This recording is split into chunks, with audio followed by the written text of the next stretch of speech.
الحمد لله نحمده ونستعينه ونستغفره ونؤمن به ونتوكل عليه ونعوذ بالله من شرور انفسنا ومن سيئات اعمالنا من يهده الله فلا مضل له ومن يضلل فلا هادي له ونشهد ان لا اله الا الله وحده لا شريك له ونشهد ان سيدنا مولانا محمدا عبده ورسوله قال الله تبارك وتعالى في القران المجيد والفرقان الحميد واعوذ بالله من الشيطان الرجيم بسم الله الرحمن الرحيم ولا تقولوا لمن يقتل في سبيل الله اموات بل احياء ولكن لا تشعرون صدق اللہ العلی العظیم. عزیز سامعین کرام، محترم بزرگوں، عزیز نوجوان ساتھیوں،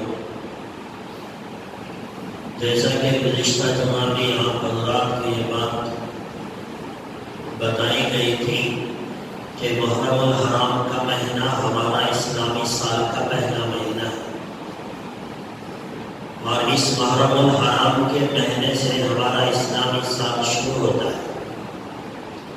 تو گویا ہماری زندگی کا ایک سال ختم ہوا اور دوسرا سال ہمارا شروع ہو گیا ہے.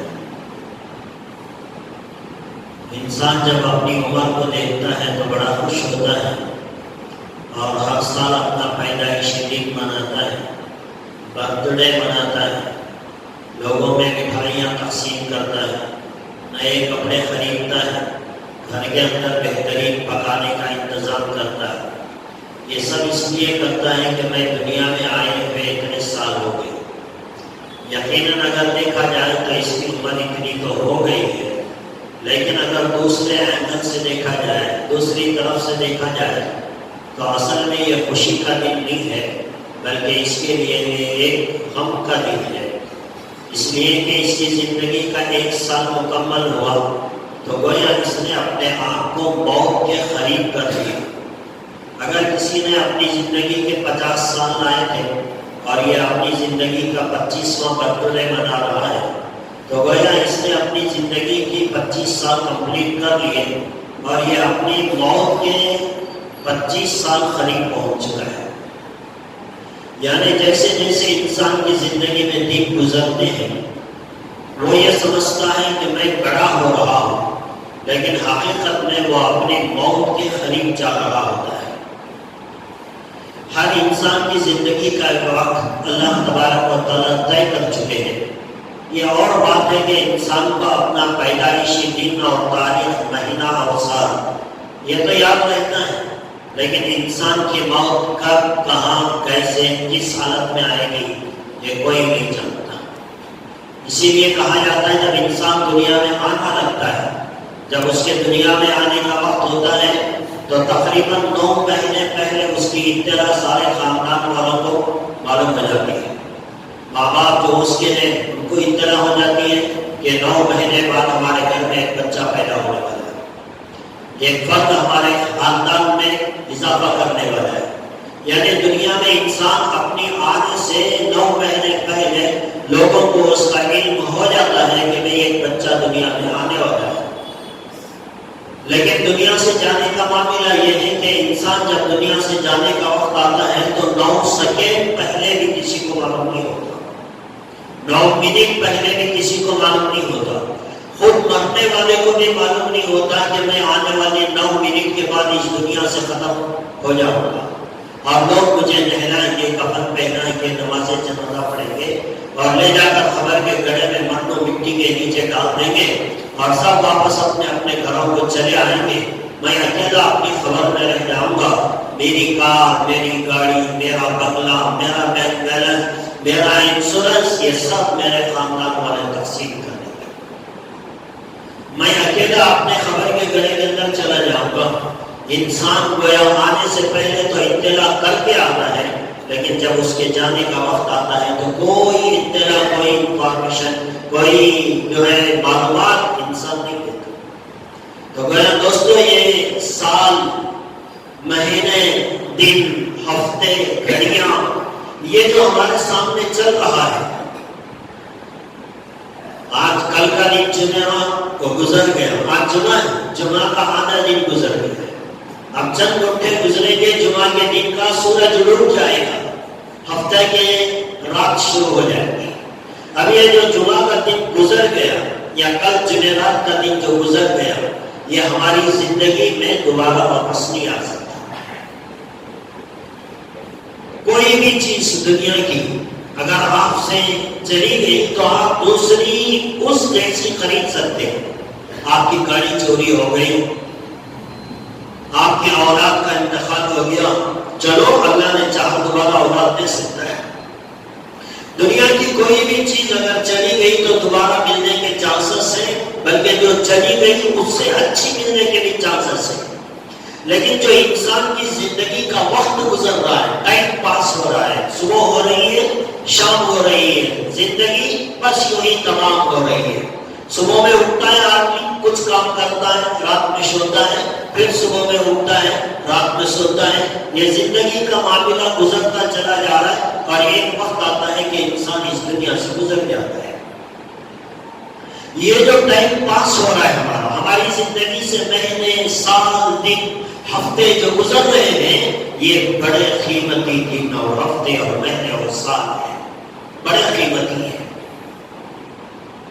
اتنے قیمتی ہیں کہ ہماری زندگی کا ایک لمحہ جو گزر گیا، جسے ہم پاسٹ کہتے ہیں، ہماری زندگی کا ماضی کہتے ہیں، جو پاسٹ ہو گیا ہے، وہ ساری دنیا کی دولت دے کر بھی انسان اپنی زندگی کا ایک گھنٹہ واپس نہیں لا سکتا۔ ارے دنیا کی طاقت، دنیا کی دولت تو بہت چھوٹی ہے، دنیا کی دولت، دنیا کے خزانے بہت چھوٹے ہیں۔ یہ انسان مر کر جنت میں چلا گیا، جنت میں اللہ نے اسے جگہ دے دی۔ جنت میں چلے جانے کے بعد اگر کوئی انسان تمنا کرے گا، اگر کوئی انسان تمنا کرے گا کہ میں دوبارہ دنیا میں جاؤں اور کچھ نیک کام کروں، جیسے حدیث میں آیا، اللہ کے نبی صلی اللہ علیہ وسلم نے ارشاد فرمایا، جنت میں جانے کے بعد انسان کو کسی چیز کا کوئی غم نہیں، کوئی پریشانی نہیں، کوئی ٹینشن نہیں، کسی چیز کا کوئی افسوس نہیں۔ جنت تو خوشیوں کا مکان ہے، وہاں غم نام کی کوئی چیز نہیں، آدمی چاہے جتنا کھائے بدحضری نہیں ہوگی، انسان چاہے جتنا عیش کرے اس میں کمی نہیں آئے گی، ہر چیز میں اضافہ ہی اضافہ ہوتا چلا جائے گا۔ جنت وہ خوشیوں کا مکان ہے، وہاں غم نام کی کوئی چیز نہیں، وہاں جانے کے بعد انسان کو کسی چیز کا پچھتاوا نہیں، کوئی چیز کے بارے میں وہ افسوس نہیں کرے گا۔ لیکن اللہ کے نبی صلی اللہ علیہ وسلم نے فرمایا، جنت میں جانے کے بعد جنتیوں کو ایک چیز کا افسوس ہوگا، ایک چیز کا افسوس ہوگا۔ وہ کیا چیز ہے؟ جو جنت میں جانے کے بعد بھی انسان پچھتا رہا ہے، افسوس کر رہا ہے، کس چیز کے بارے میں؟ اللہ کے نبی صلی اللہ علیہ وسلم نے فرمایا، جنت میں جانے کے بعد جنتیوں کو کسی چیز کا افسوس اور غم نہیں ہوگا، صرف ایک چیز کا غم ہوگا، ایک چیز کا افسوس ہوگا۔ وہ غم، وہ افسوس یہ ہوگا کہ دنیا کے اندر اللہ کی یاد کے بغیر جو لمحہ گزر گیا اس کا افسوس ہوگا۔ اللہ کی یاد کے بغیر، اللہ کے ذکر کے بغیر میں نے میری زندگی کے اتنا ٹائم، اتنی گھڑیاں، اتنی سانسیں اور اتنا وقت اللہ کی یاد کے بغیر گزار دیا، اس کے بارے میں سوچ کر انسان افسوس کرے گا۔ اور اگر بالفرض کوئی افسوس کرنے والا انسان اللہ سے یہ درخواست کرے، اے اللہ مجھے یہ جنت نہیں چاہیے، یہ جنت تو واپس لے دے، یہ دودھ کی نہریں، یہ باغات اور یہاں کی بہترین کھانے کی چیزیں اور یہاں کی حوریں یہاں کے محلات، یہاں کی نہریں، یہ سب اے اللہ تو واپس لے لے، مجھے نہیں چاہیے، ایک موقع مجھے دے دے، میں دنیا میں دوبارہ جاؤں گا، تیرے ذکر کے ساتھ تھوڑی زندگی گزار کر آ جاؤں گا، تو اللہ جنت کے بدلے میں بھی دنیا کی 1 منٹ کی زندگی دوبارہ نہیں دیں گے۔ دنیا کے دولت چھوڑیے، اس کی حیثیت کیا ہے؟ جنت کے مقابلے میں بھی اگر انسان دوبارہ گزرا ہوا وقت واپس پانا چاہے، جنت کے بدلے میں بھی دنیا کی زندگی دوبارہ نہیں ملنے والی۔ یہ اتنی قیمتی لائف ہے ہماری۔ ہر سال محرم آ رہا ہے، محرم کے بعد سفر آ رہا ہے، جمعہ کے بعد جمعہ آ رہا ہے، صبح کے بعد شام آ رہی ہے، زندگی بس گزر رہی ہے۔ کیا کیا زندگی میں؟ کچھ نہیں کیا۔ اتنا قیمتی ٹائم ہماری زندگی کا ہم اس طرح برباد کرتے چلے جا رہے ہیں، اس کے بارے میں ہمیں کوئی افسوس نہیں، کوئی پچھتاوا نہیں۔ حالانکہ اللہ اس کے رسول صلی اللہ علیہ وسلم نے امت مسلمہ کو یہ بات اچھی طرح سمجھ میں آئے کہ بھئی تیری زندگی کا ٹائم کتنا قیمتی ہے، یہ بتانے کے لیے اللہ تبارک و تعالیٰ نے ہر نیک عمل کے لیے ایک ٹائم فکس فرمایا، تاکہ معلوم ہو انسان کو کہ ٹائم بھی کوئی ویلیوبل چیز ہے، یہ کوئی ویسٹ کرنے والی چیز نہیں۔ آج ہماری نوجوان کتنی زندگی صبح ہو رہی ہے، موبائل پکڑتے پتہ نہیں کب شام ہو جاتی ہے، لوگ تو دیوانے ہو رہے، پاگل ہو رہے، کتنا قیمتی ان کی زندگی کا ٹائم برباد ہو رہا ہے، کچھ پتہ نہیں ہے، جا رہی ہے زندگی، جا رہی ہے۔ بھلا کرے حکومت کا، اس نے تو بعض گیموں پر پابندی لگا دی، ورنہ کتنے نوجوان یہ ٹک ٹاک کے پیچھے اور یہ پب جی گیم کے پیچھے اپنی زندگی کا قیمتی سرمایہ برباد کر رہے ہیں۔ اور یہ جو ٹائم پاس ہو رہا ہے نا، ابھی صبح سے فجر میں اٹھنے کے بعد سے اب تک کا جو ٹائم ہمارا گزر گیا، یہ 1 منٹ ہماری زندگی میں پھر دوبارہ نہیں آ سکتا۔ دنیا کی دولت بھی نہیں آئے گی، جنت کے بدلے میں بھی دنیا کی زندگی نہیں مل پائے گی۔ اللہ کی اہمیت کو بتانے کے لیے کہا تمہارا ہر نیک عمل اللہ نے ٹائم کے ساتھ فکس کیا ہے۔ ان الصلاۃ کانت علی المؤمنین کتابا موقوتا، اللہ فرماتا ہے کہ ہم نے تمہاری نمازوں کو تمہارے ٹائم کے ساتھ فکس کیا ہے۔ تمہاری یہ جو نمازیں ہیں وہ وقت پر پڑھی جائیں گی، ایسا نہیں کہ آج فرصت ہے چلو پڑھ لیں، فجر میں ظہر کی پڑھ لیں، ظہر میں فجر کی پڑھ لیں، پوری نمازیں ملا کر اکٹھے عشاء کی نماز میں پڑھ لیں، نہیں چلے گا۔ اللہ تبارک و تعالیٰ نے ہر نماز کو اس کے ٹائم کے ساتھ فکس فرمایا۔ ٹائم شروع ہونے سے پہلے اگر کسی نے نماز پڑھی قبول نہیں ہوتی۔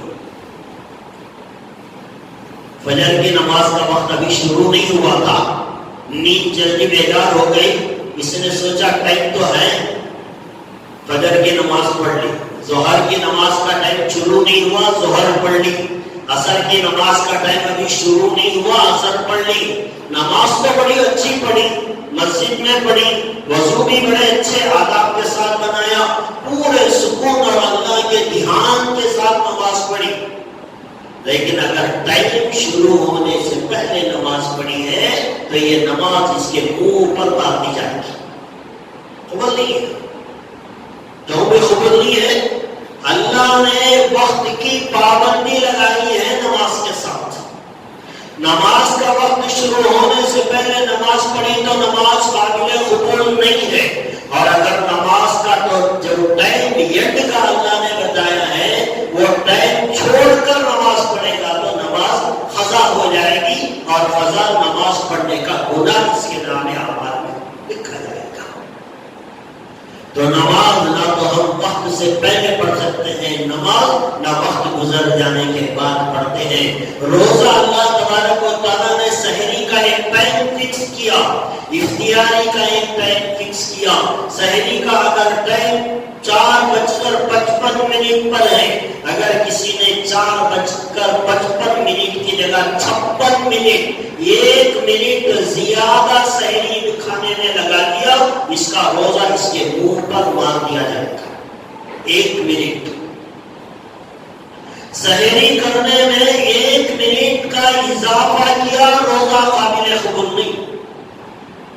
اختیار کا اللہ نے ایک ٹائم فکس کیا ہے، 6:41 منٹ، 42 منٹ، 43 منٹ، یہ جو ٹائمنگ ہے، یہ ٹائم سے اگر 1 منٹ پہلے کسی نے روزہ کھول دیا، روزہ قابل قبول نہیں۔ یہاں ایک منٹ کی اہمیت اللہ تبارک و تعالیٰ عبادتوں میں بتا رہے ہیں۔ میرے بندے، تیری زندگی کا جب 1 منٹ اتنا قیمتی ہے تو 2 منٹ کے لیے سوچ لے تیری زندگی کتنی قیمتی ہوگی، جسے تو ایسے ہی گزارتا چلا جا رہا ہے، ویسٹ ہو رہی ہے تیری لائف۔ اس کے بارے میں تو نے سوچا، تیری زندگی کا ایک منٹ قیمتی۔ نماز کو ٹائم کے ساتھ، روزے کو ٹائم کے ساتھ، قربانی کا دن آتا ہے، عید کی نماز سے پہلے کسی نے اونٹ کی قربانی دے دی، ناقابل قبول، اللہ قبول نہیں کرے گا۔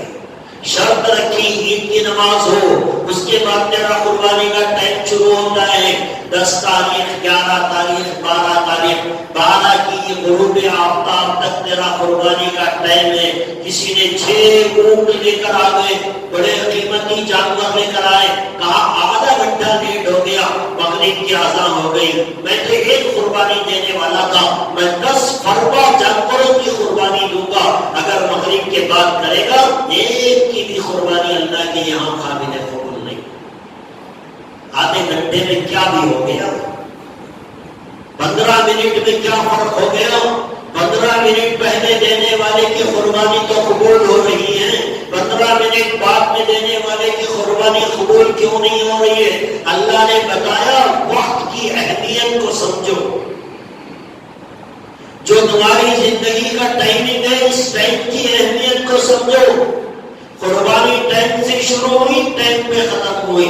زکات کے لیے بھی اللہ نے ٹائمنگ رکھا، وقت رکھا کہ اس وقت کے بعد تمہیں اپنے مالوں کا زکات دینا ہے۔ حج کے لیے آدمی جاتا ہے تو ہر کام اسے وقت پہ کرنا پڑتا ہے۔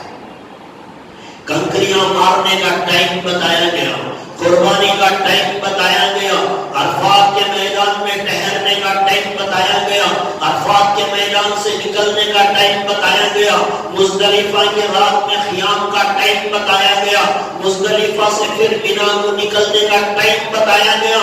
اس ٹائمنگ میں اگر کوئی آدمی آگے پیچھے کر لیتا ہے، اس کا حج قابل قبول نہیں ہوتا۔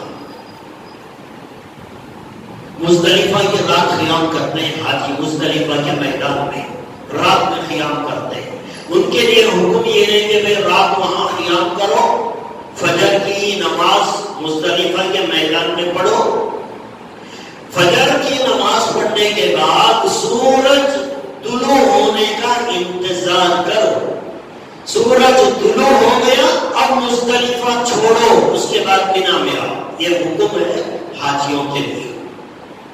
اگر کوئی حاجی عرفات کے میدان میں پورا عمل کیا، مینا کے میدان میں پورا عمل کیا، مزدلفہ کی رات بھی وہاں پورا قیام کیا، لیکن فجر کی نماز پڑھنے کے بعد سورج نکلنے کا انتظار نہیں کیا، فجر کی نماز پڑھ کے مینا کے لیے نکل گیا، کہا گیا کہ بھئی تیرے اوپر دم واجب ہو گیا، اس لیے کہ جس وقت تجھے نکلنا تھا اس سے 10 منٹ پہلے تو نے مزدلفہ سے نکل گیا، غلطی کی۔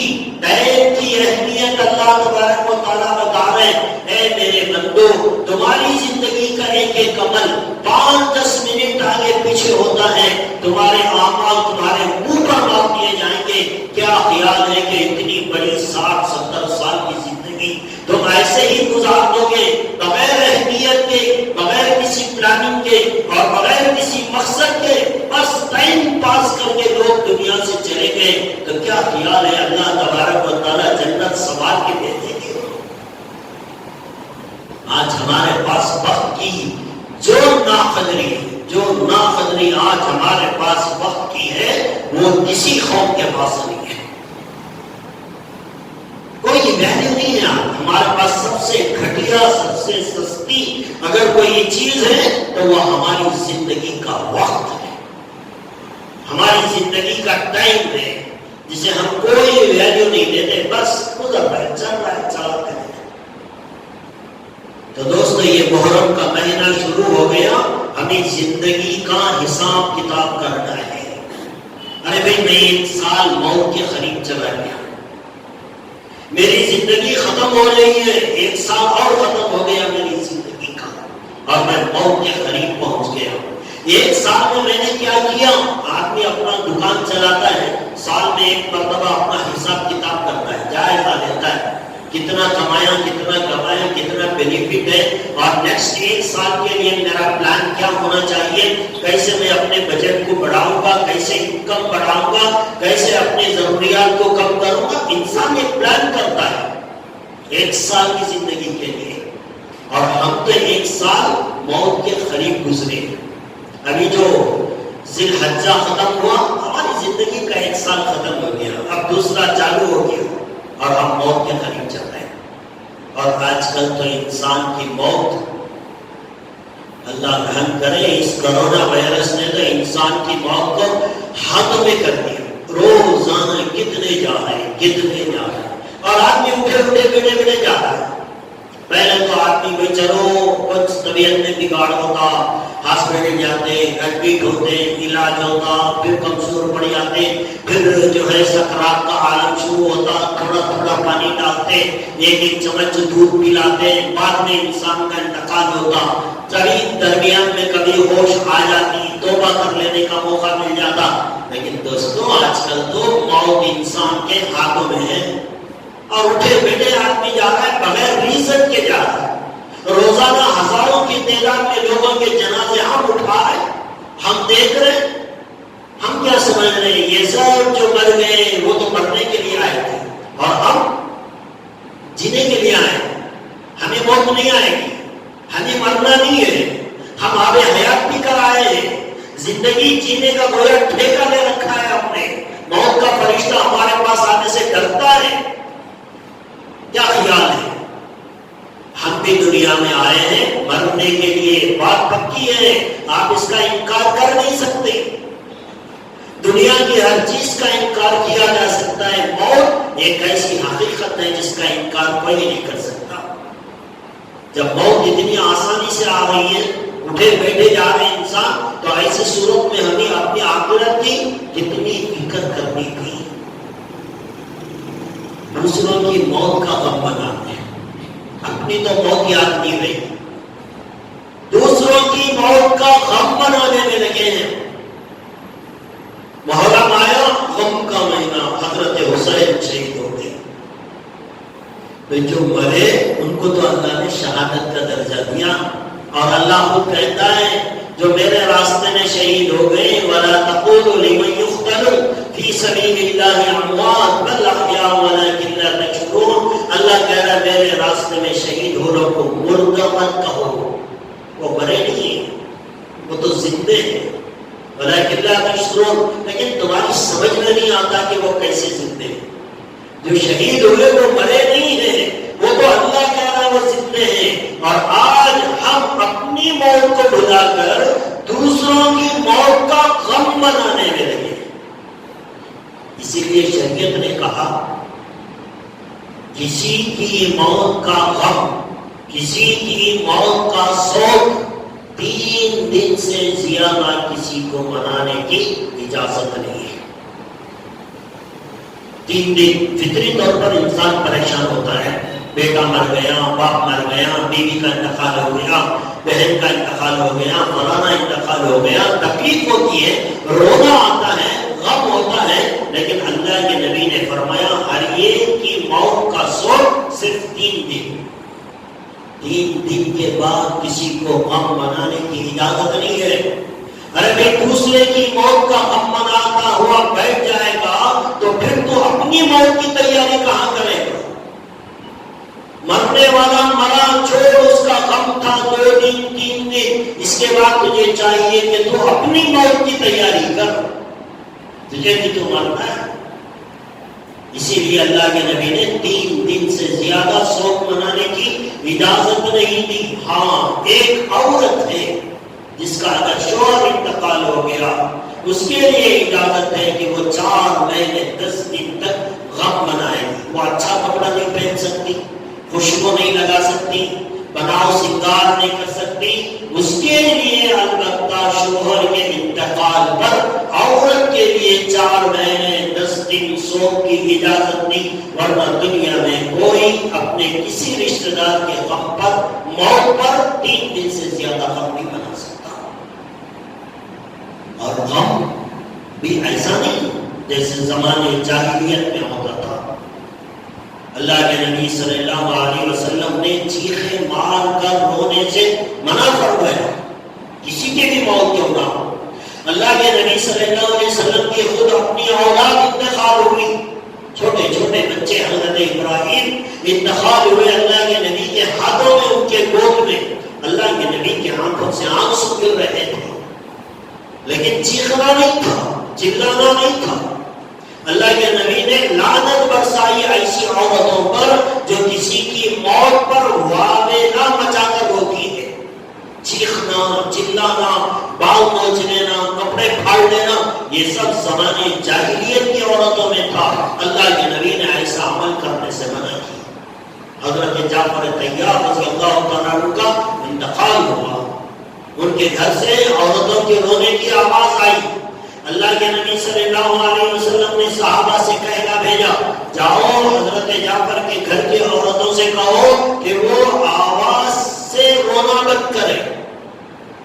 دکھ ہوتا ہے، آنسو نکلتے ہیں، یہ تو فطری بات ہے، ہر انسان سے ہوتا ہے، لیکن آوازیں باہر نکال کر رونا، چیخیں مار کر رونا، یہ اسلام کے خلاف ہے۔ اللہ کے نبی نے منع فرمایا، لیکن جب ایک مرتبہ منع کیا پھر بھی آواز آنے لگی تو اللہ کے نبی صلی اللہ علیہ وسلم نے اپنے صحابہ سے فرمایا، وہ اتنے غصے سے فرمایا کہ میرے صحابہ یہاں سے مٹی لے جاؤ اور جا کر حضرت جعفر کے گھر میں جو عورتیں چیخیں مار کر رو رہی ہیں ان کے منہ کے اندر اس مٹی کو ڈال دو تاکہ ان کی آواز بند ہو جائے۔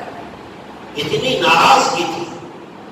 تو دوستو، یہ دنیا دوسروں کے غم، دوسروں کی موت پہ افسوس کرنے کا نام نہیں ہے۔ ہر انسان کو اپنی موت کی تیاری کرنا ہے، اپنا زندگی کا جائزہ لینا ہے۔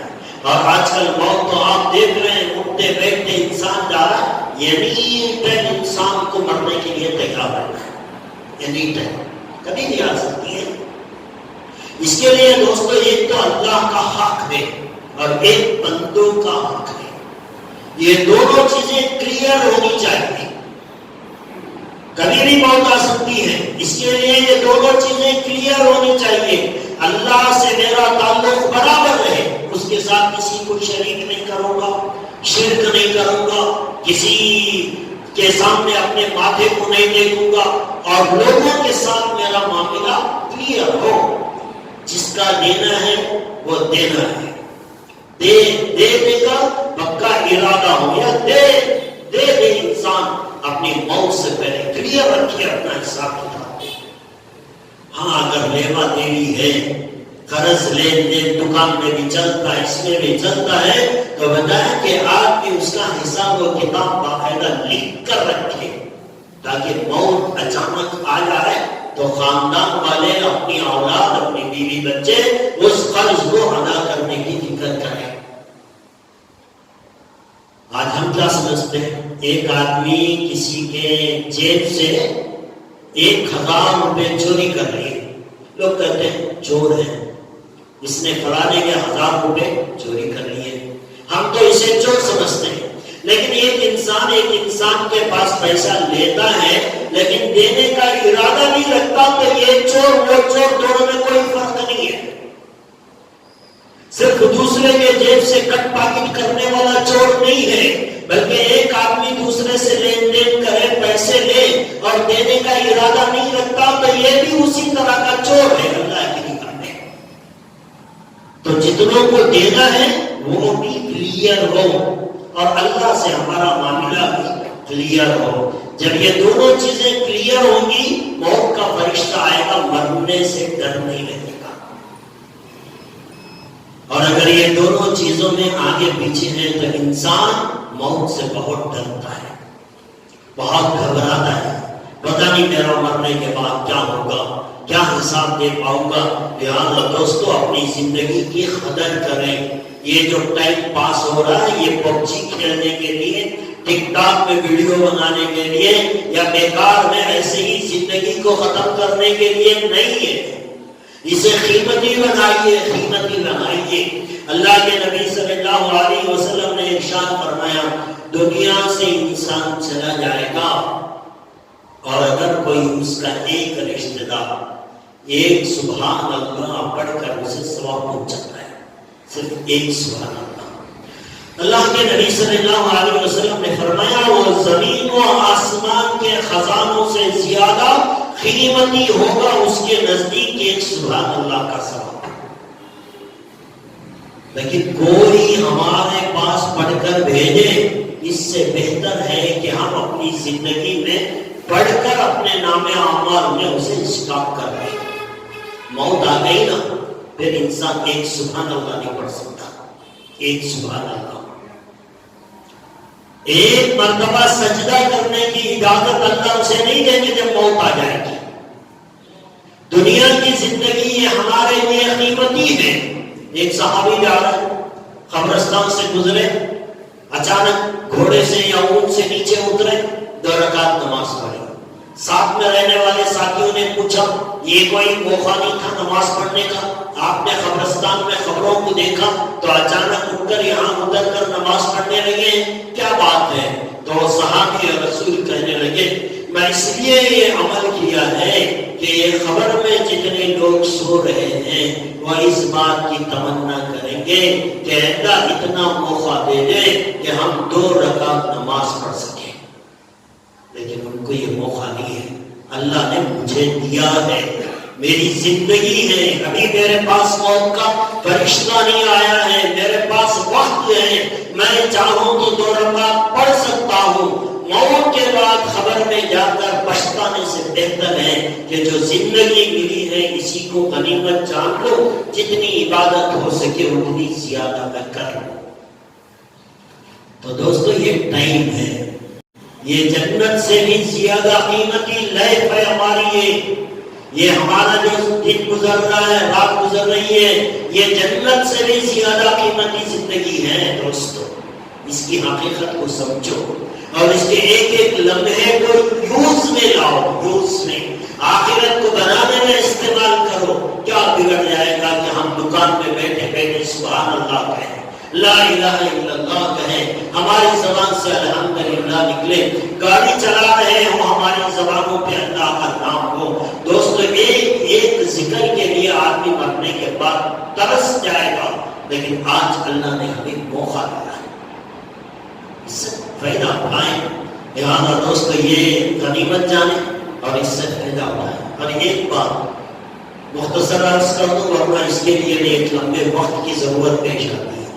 یہ جو محرم کا اسلامی سال ہمارا شروع ہوا, ایک تو یہ کہ ہم اپنی زندگی کی حقیقت کو پہچانیں, اور دوسری چیز یہ ہے کہ یہ جو ہمارا اسلامی سال ہے یہ ہجرت سے شروع ہوتا ہے. ہجرت, اللہ کے نبی صلی اللہ علیہ وسلم مکے سے نکلے, اللہ کا حکم تھا, نبی کی بھی خواہش تھی, ہجرت فرمائے, مکے سے نکل کر مدینہ گئے. تو جس سال اللہ کے نبی نے ہجرت کی وہیں سے ہماری اسلامی تاریخ شروع ہوتی ہے. اور آج ہمارا اسلامی ہجری کتنی ہے اکثروں کو معلوم نہیں ہے. بے شمار لوگوں کو اس کا علم نہیں ہے کہ یہ ہجری کتنے سال کی شروع ہو گئے. تو اس وجہ سے آدمی کو چاہیے کہ یہ ہجری کا بھی جو ہے اہتمام کرے. میں کہوں گا کہ جتنے لوگ جانباز سامنے رکھتے ہیں یہ اگر دیر سے آنے والے ہوں تو پیچھے رکھیں. بولنے والے کو بھی ڈسٹرب ہوتا ہے, سننے والوں کو بھی ڈسٹرب ہوتا ہے. اور اگر جانباز سامنے ہے, آپ دیر سے آ رہے تو بغیر جانباز کے نماز پڑھ لیں. ہم سب کے لیے پریشانی ہو رہی ہے. کافی آپ نے دیکھا 2-3 آدمی آئے, 3 مرتبہ بھی ڈسٹرب ہوا بات کرنے میں. تو جو لوگ جانماز سامنے رکھتے ہیں یا تو وہ جلدی آئیں یا اگر دیر سے آتے ہیں تو بغیر جانماز کے آپ پیچھے نماز پڑھیں تاکہ دوسروں کو ڈسٹرب نہ ہو۔ تو دوستو یہ ہجرت ہے، اللہ کے نبی صلی اللہ علیہ وسلم نے یہ ہجرت کی ہے۔ ہجرت کا سب سے بڑا مقصد تھا دین کے پھیلنے کا ذریعہ بنے۔ اللہ کے نبی نے پہلے حبشہ کی طرف ہجرت کروائی، دین وہاں نہیں پھیلا۔ پھر اللہ کے نبی صلی اللہ علیہ وسلم نے طائف کی طرف سفر کیا، دین وہاں نہیں پھیلا۔ اس کے بعد اللہ کے نبی صلی اللہ علیہ وسلم نے مدینہ منورہ کی طرف ہجرت کی تو پھر وہاں سے دین کے پھیلنے کا ایک ذریعہ بنا۔ مدینہ منورہ کو طیبہ کہا گیا، پہلے یثرب کہتے تھے، بے شمار بیماریوں کا شہر تھا۔ جب اللہ کے نبی ہجرت فرما کر مدینہ طیبہ گئے، اللہ نے اس شہر کو بیماریوں سے نجات دی۔ تو یہ مدینے کی طرف جو اللہ کے نبی نے ہجرت کی، یہیں سے ہمارا اسلامی سال شروع ہوتا ہے۔ تو اس سے ایک مطلب یہ معلوم ہوا کہ ایمان والے کی زندگی کا مقصد دین کی اشاعت ہے، مذہب اسلام کو دنیا میں پھیلانا، یہی ہماری زندگی کا مقصد ہے۔ یہ تو ہم اپنے آپ کو مسلمان بنائیں، اپنے مسلمان بھائیوں کو دیندار بنائے، یہ تو ہوتا ہے، ہونا چاہیے، لیکن اس کے علاوہ ایک بڑی ذمہ داری ہمارے سروں پر یہ ہے کہ دنیا کے اندر جتنے غیر مسلم پائے جاتے ہیں ان کو اسلام کی دعوت دینا، ان کو اسلام کو سمجھانا، اسلام کے قریب کرنا، یہ میری آپ کی ایک مسلمان کی ذمہ داری ہے، ایک مسلمان کی ذمہ داری ہے۔ اور آج ہم اس کے لیے کچھ عمل نہیں کر رہے، بے فکر رہے۔ الحمدللہ ہمارے سامنے ہمارے اس ملک میں غیر مسلموں کی تعداد بہت زیادہ ہے۔ اس میں بہت سارے وہ لوگ ہیں جو مسلمانوں سے دشمنی کرتے ہیں، لیکن بہت سارے ایسے ہیں جن کے اندر کوئی دشمنی نہیں ہے۔ ذرا آپ ان کے سر پہ ہاتھ رکھیں، دین کو سمجھائیں، اچھے اخلاق کا ان کے ساتھ برتاؤ کریں تو وہ اسلام کے قریب آ سکتے ہیں، مسلمان بن سکتے ہیں، لیکن وہ ہمارے اخلاق کے منتظر ہیں۔ تو یہ ہماری ذمہ داری ہے کہ ہم غیروں تک اپنے دین کو پھیلائیں۔ الحمدللہ اس بات کو یہاں کے علماء نے بھی بڑی حد تک سمجھا، اور جو پڑھا لکھا دیندار طبقہ ہے اس نے بھی سمجھا۔ جب سے یہ لاک ڈاؤن ہوا نا ہمارے ملک میں، جب یہ لاک ڈاؤن اسٹارٹنگ ہوا اور لاک ڈاؤن کی وجہ سے ہمارے ملک کے بے شمار غریب طبقہ جو ہے وہ مصیبتوں میں پھنسا، کمائی کا راستہ نہیں تھا، کھانے کے لیے کھانا نہیں تھا، سفر کرنے کے لیے ان کے پاس پیسے نہیں تھے اور ان کا کوئی انتظام نہیں تھا۔ تو سارے ملک کے اندر مسلمانوں نے ایک اچھی مثال قائم کی، اچھی مثال قائم کی۔